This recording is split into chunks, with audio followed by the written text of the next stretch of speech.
Hello, my name is Steve Samuel from Design Visionaries, and today I have a model that I dedicate to the country of my birth.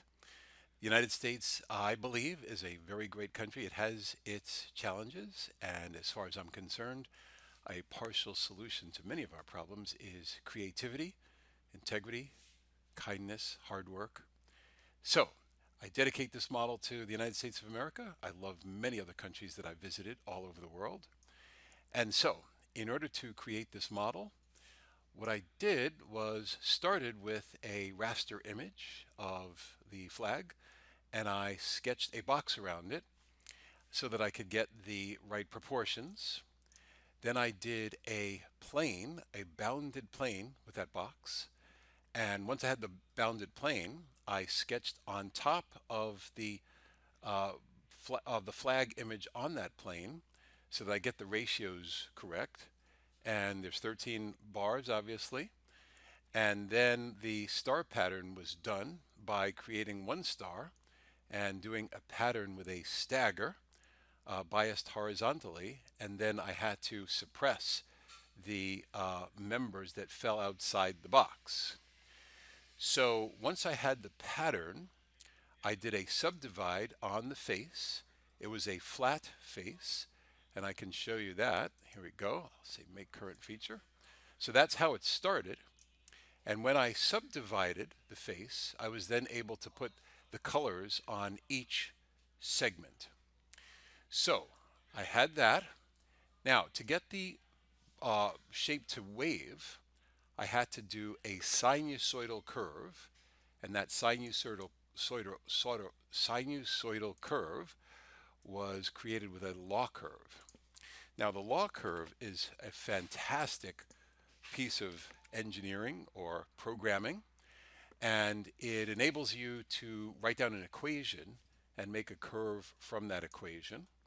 And so here is my amplitude, 1.75. Here's a variable called frame number, and frame number is used to make the flag wave, and I'll talk a little bit more about that in just a minute. And then here are the equations that drive everything. T equals 1, a unitless number. Xt, x is a function of t, equals t times 30. That means this flag is 30 units wide. In this case, I'm using inches. Yt, that spline is not doing anything interesting in the Y array.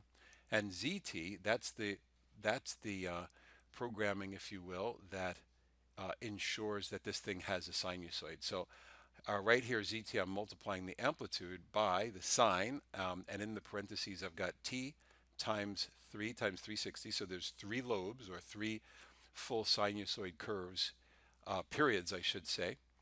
But then I subtract 10 times the frame number.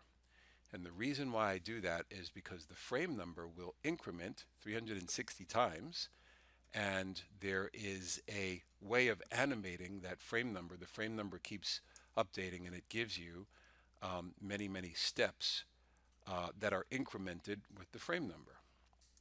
So, in order to make it wave then, what I did was I did a line segment that goes all the way across the flag, and then I used global shaping to map that flag onto that sinusoid. Terrific.